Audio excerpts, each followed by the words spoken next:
क्या प्रश्न दिया है। जैसे पहला प्रश्न आप देख लें, वैदिक आर्यों का प्रमुख भोजन, यहाँ पे पूछ रहा है वैदिक आर्यों का प्रमुख भोजन क्या है।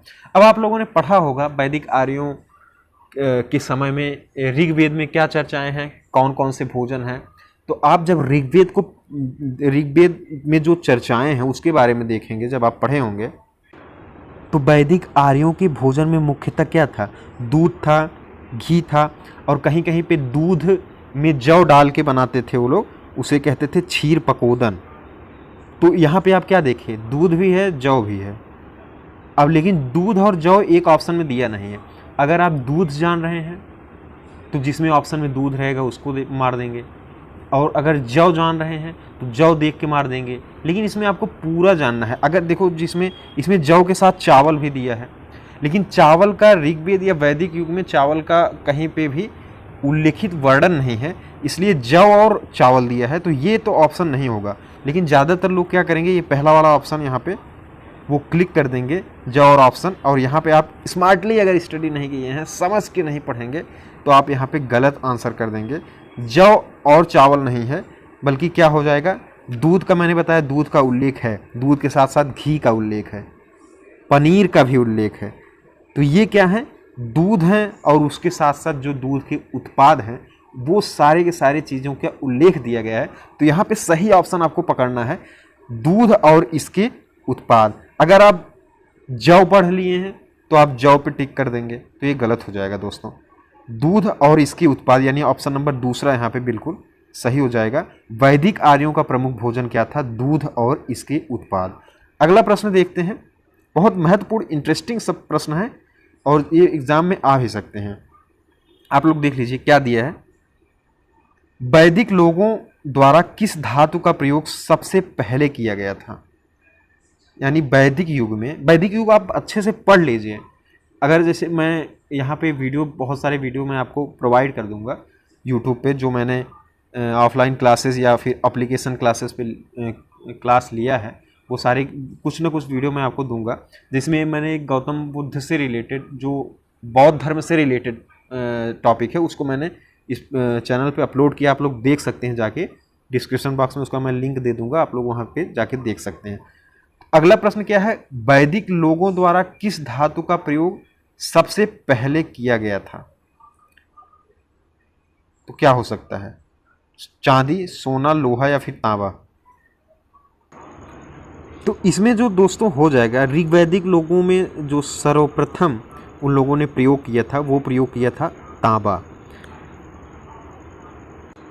लेकिन कुछ विद्वान इसे कांसा या लोहा भी मानते हैं, लेकिन जो आयोग ने आंसर माना हुआ है उसके लिए आप ऋग्वैदिक काल में यानी वैदिक लोगों ने क्या प्रयोग किया था, तो यहाँ पे सही ऑप्शन हो जाएगा तांबे का उन्होंने सबसे पहले प्रयोग किया था। ऋग्वेद में इसका उल्लेख है, तो यहाँ पे क्या हो जाएगा, ऑप्शन नंबर डी सही हो जाएगा, तांबा। यानी वैदिक लोगों द्वारा किस धातु का प्रयोग सबसे पहले किया गया, तो तांबा। लोहा नहीं, सोना नहीं, चांदी नहीं, बल्कि कौन सा ऑप्शन हो जाएगा, तांबा। ऋग्वैदिक काल में सबसे पहले प्रयोग किया हुआ धातु तांबा हो जाएगा। यहाँ पे ऑप्शन नंबर दूसरा सही हो जाएगा। अगला प्रश्न अगर देखें हम लोग, तीसरा बौद्ध धर्म से रिलेटेड है, दिया है गौतम बुद्ध का जन्म स्थान किसके द्वारा अंकित किया जाता है। अच्छा, बुद्ध से जो बौद्ध धर्म के वीडियोस हैं मैंने एक पार्ट डाल दिया है, आप लोग जाके ज़रूर देखिए उसको, मैं दूसरा पार्ट भी उसका अपलोड कर दूंगा। गौतम बुद्ध का जन्म स्थान किसके द्वारा अंकित होता है, मतलब कि गौतम बुद्ध पैदा हुए थे, आपको पता है कहाँ, लुम्बिनी में। लेकिन लुम्बिनी में पैदा हुए थे, पता कैसे चलता है कि वहीं पैदा हुए थे। तो 4 ऑप्शन दिए हैं, रुम्मनदेई स्तंभ, मूर्ति, पीपल वृक्ष या बौद्ध मठ। तो दोस्तों अगर मैं बताऊं आपको, सम्राट अशोक जब सम्राट बना था, जब उसका राज्याभिषेक हुआ, तो उसके कुछ वर्षों पश्चात वो क्या किया, क्योंकि बौद्ध धर्म उसने अपना लिया कलिंग के युद्ध के बाद, तो इसके लिए जहाँ पे बुद्ध जी का जन्म हुआ था सिद्धार्थ का, वहाँ पे ये गया था दर्शन करने।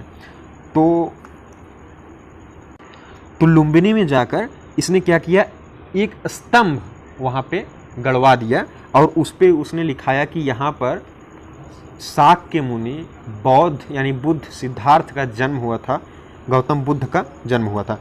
तो गौतम बुद्ध की जन्म स्थली पता हमें कैसे लगती है कि लुम्बिनी में है, क्योंकि रुम्मेनदेई स्तंभ में लिखाया है अशोक ने कि यहाँ पर शाक्य मुनि गौतम बुद्ध का जन्म हुआ था। तो कौन सा ऑप्शन सही हो जाएगा? मूर्ति नहीं होगा, पीपल नहीं होगा, न तो मूर्ति होगा न पीपल ब्रिज। पीपल ब्रिज तो यहाँ पे इन्होंने ज्ञान की प्राप्ति की थी। बौद्ध मठ भी नहीं होगा। रुम्मेनदेई स्तंभ में लिखा हुआ है कि यहाँ पर गौतम बुद्ध की जन्मस्थली है, इसको सम्राट अशोक ने गढ़वाया था। तो रुम्मेनदेई स्तंभ यानी गौतम बुद्ध का जन्म स्थान किसके द्वारा अंकित किया जाता है? तो रुम्मेनदेई स्तंभ। सब प्रश्न बहुत महत्वपूर्ण हैं, इसको एक बार आप वीडियो देख लेंगे ना तो आपको शायद, मुझे नहीं लगता कि आप कभी भूल पाएंगे। और जैसे ही प्रश्न आपके सामने आएंगे आप तुरंत का तुरंत जो है इसको टिक कर सकते हैं। अगला प्रश्न देखेंगे हम लोग। 3 प्रश्न हम लोग देख चुके हैं। चौथा देखेंगे कि प्रथम बौद्ध परिषद यानी बौद्ध संगीति, क्योंकि आपको पता है जब महात्मा बुद्ध की मृत्यु हो गई तो उसके बाद क्या हुआ, महात्मा बुद्ध के जो उपदेश हैं वो कैसे लोगों को याद रहेंगे। अगर कोई कष्ट, जैसे जब तक महात्मा बुद्ध जिंदा थे तो किसी को कोई प्रॉब्लम होता था तो डायरेक्ट उनसे पूछ सकते थे, लेकिन जब उनकी मृत्यु हो गई तो उसके बाद लोग किससे पूछेंगे। तो इसके लिए क्या करना है, बुद्ध जी का क्या करना है, उनके जो प्रवचन हैं, जो उनकी शिक्षाएं हैं, उसको क्या करने के लिए उन्होंने एक पुस्तक में संकलित करने के लिए पहली बौद्ध संगीति हुई। और इसी को पूछ रहे हैं कि प्रथम बौद्ध परिषद का आयोजन हुआ कहाँ था। तो प्रथम बौद्ध परिषद का आयोजन कहाँ हुआ था? वैशाली या कश्मीर, राजगृह, पाटलिपुत्र। तो बुद्ध के जब उनकी मृत्यु हो गई तो उसी वर्ष क्या हुआ, राजगृह में एक बौद्ध संगीति हुई और ये प्रथम बौद्ध संगीति है। इसी में क्या हुआ, उनके 2 पुस्तकों का संकलन हुआ, 2 पुस्तक यहाँ पे लिखे गए। तो राजगृह में पहला यहाँ पे बौद्ध संगीति हुआ। यहाँ पे आप एक ट्रिक के रूप में याद कर सकते हैं इनके बौद्ध संगीति कब कहाँ हुए थे। तो रा वै पा क, मतलब पहला बौद्ध संगीति कहाँ हुआ? राजगृह में, दूसरा वैशाली में, तीसरा हुआ पाटलिपुत्र में और चौथा हुआ कहाँ पे? कुंडलवन, कश्मीर। ये चीज़ आप याद कर लेंगे तो आपको बौद्ध संगीति के स्टेप जो हैं वो याद रहेंगे। पहला राजगृह, दूसरा वैशाली, तीसरा पाटलिपुत्र और चौथा कुंडलवन, कश्मीर। तो यहाँ पे क्या प्रश्न दिया है, प्रथम बौद्ध परिषद का आयोजन कहाँ हुआ, यानी प्रथम बौद्ध संगीति का आयोजन कहाँ हुआ? तो राजगृह में प्रथम बौद्ध संगीति हुई थी। ऑप्शन नंबर 3 यहाँ पे सही हो जाएगा। अगला देखें, 6वां प्रश्न क्या है, कह रहे हैं जैन धर्म का प्रथम तीर्थंकर किसे माना जाता है? पार्श्वनाथ, महावीर स्वामी, ऋषभदेव, अजीतनाथ। इसको तो आपने कई बार पढ़ा होगा, प्रश्न इसको पूछता भी है एग्जाम्स में कि प्रथम जैन धर्म का प्रथम तीर्थंकर किसे माना जाता है। तो आप लोग बिल्कुल सही लगा देंगे यहाँ पे ऋषभदेव। कौन सा हो जाएगा ऑप्शन? 3 ऋषभदेव। ऋषभदेव की चर्चा कहाँ पे हुई है? ऋग्वेद में भी इनका नाम आया है। तो कौन सा ऑप्शन सही हो जाएगा? ऋषभदेव। ऋषभदेव यहाँ पे बिल्कुल सही हो जाएगा। प्रथम तीर्थंकर थे, कौन से? प्रथम। तो आपको पूछ सकता है तो फिर महावीर स्वामी कौन से तीर्थंकर थे? तो ये थे 24वें तीर्थंकर कौन थे? महावीर स्वामी। और अगर बात करें दोस्तों इनका जो ऋषभदेव है, यहाँ पे कहीं कहीं ऑप्शन में दे देता है आदिनाथ। तो आदिनाथ अगर दिया है तो भी इन्हीं का नाम था आदिनाथ, ऋषभदेव का। तो यहाँ पे आप कंफ्यूज मत होइएगा, ऋषभदेव दिया हो या फिर आदिनाथ, यही थे क्या? जैन धर्म के पहले तीर्थंकर थे ऋषभदेव, यानी ऑप्शन नंबर सी यहाँ पे सही हो जाएगा बिल्कुल। अगला देखें, महावीर ने परिनिर्वाण कहाँ प्राप्त किया था? तो ऑप्शन दिया है पावा, सारनाथ, वैशाली, श्रवणबेलगोला। तो यहाँ पे जो सही ऑप्शन होगा, महावीर ने परिनिर्वाण कहाँ प्राप्त किया था?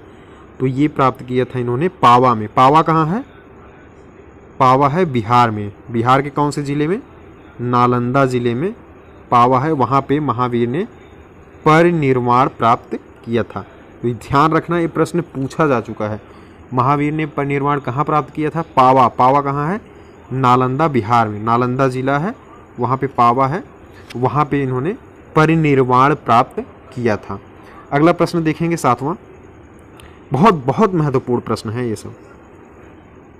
यहाँ पे आप देख सकते हैं, जैन साहित्य को कहा जाता है, क्या कहा जाता है? वेद कहते हैं, या फिर त्रिपिटक, या आर्य सूत्र, या फिर अंग?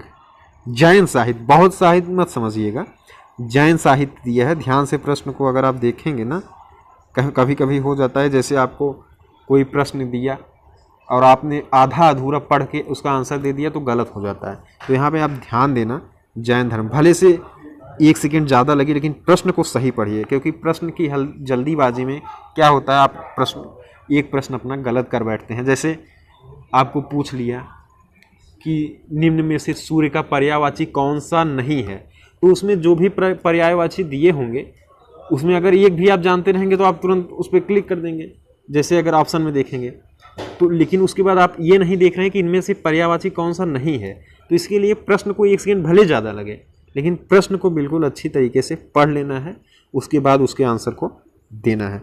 उसी तरह से क्या दिया है, जैन साहित्य को क्या कहा जाता है? यहाँ पे बहुत लोग बहुत साहित्य समझ सकते हैं, क्योंकि बहुत साहित्य ज़्यादातर लोग पढ़े होते हैं, तो उसके बाद वो पिटक मार देंगे, त्रिपिटक।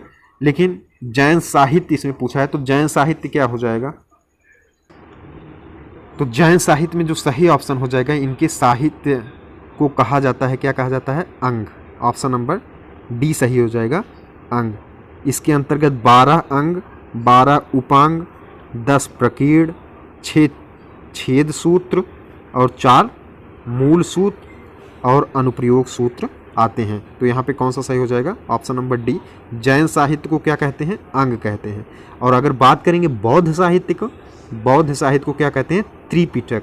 यानी ये ऑप्शन नंबर पहला सही हो जाएगा। एक प्रश्न यहाँ पे और देखते रहिएगा, क्योंकि बौद्ध साहित्य अगर पूछा तो बौद्ध साहित्य में कौन सा हो जाएगा? त्रिपिटक, ऑप्शन नंबर पहला।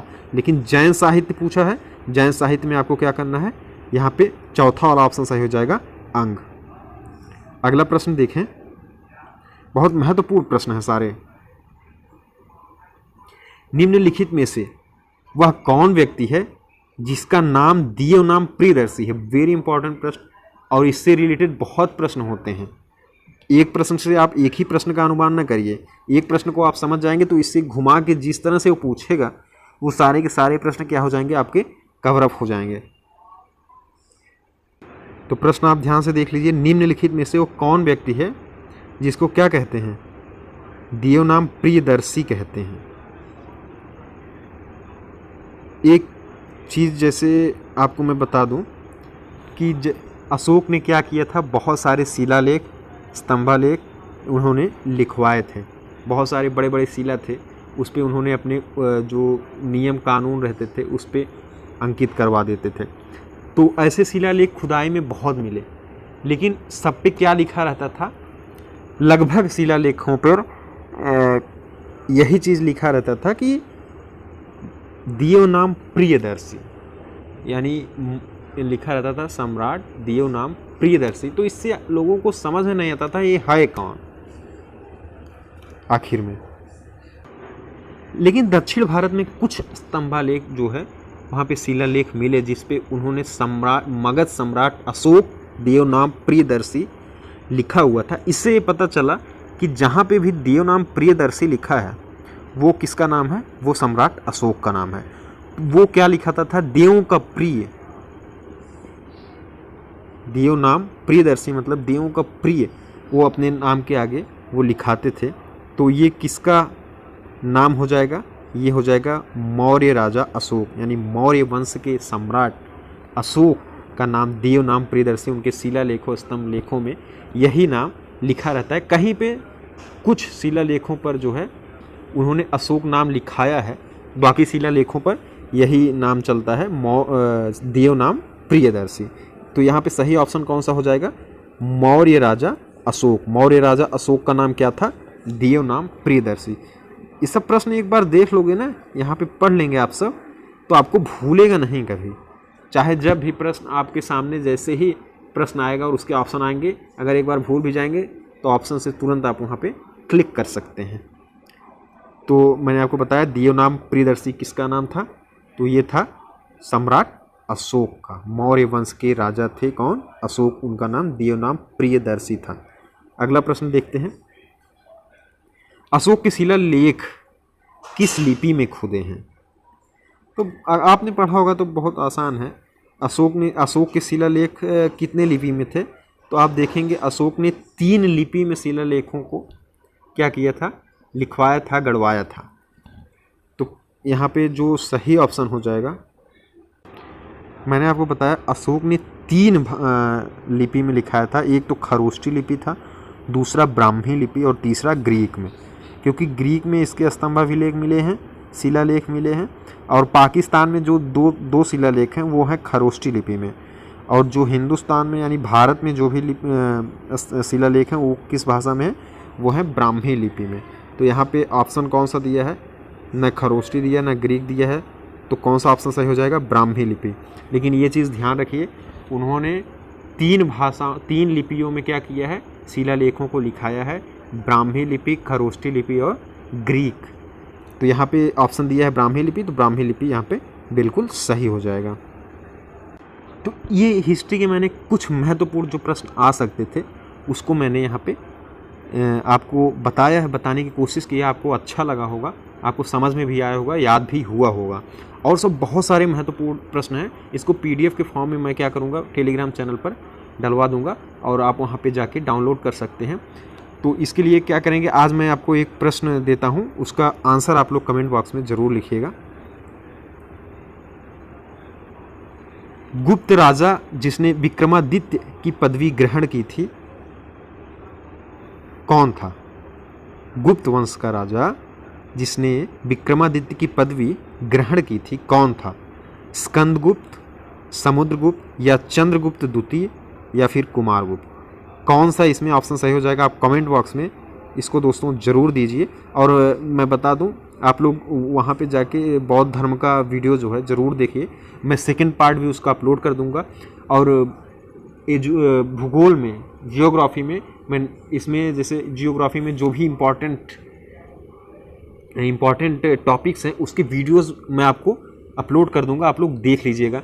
जैसे भारत में मानसून है या जो भी है, नदियां हैं, पर्वत हैं, पठार हैं, ये सब सारी चीज़ें इतनी अच्छे तरीके से आपको मैं बता दूंगा, आप बिल्कुल अच्छे तरीके से उसको समझ पाएंगे। तो इसके लिए क्या करिएगा, चैनल को सब्सक्राइब कर दीजिएगा ताकि आपको उसका नोटिफिकेशन मिल जाए। और इस प्रश्न का आंसर जरूर दीजिए कमेंट बॉक्स में। बहुत बहुत धन्यवाद आप सभी का।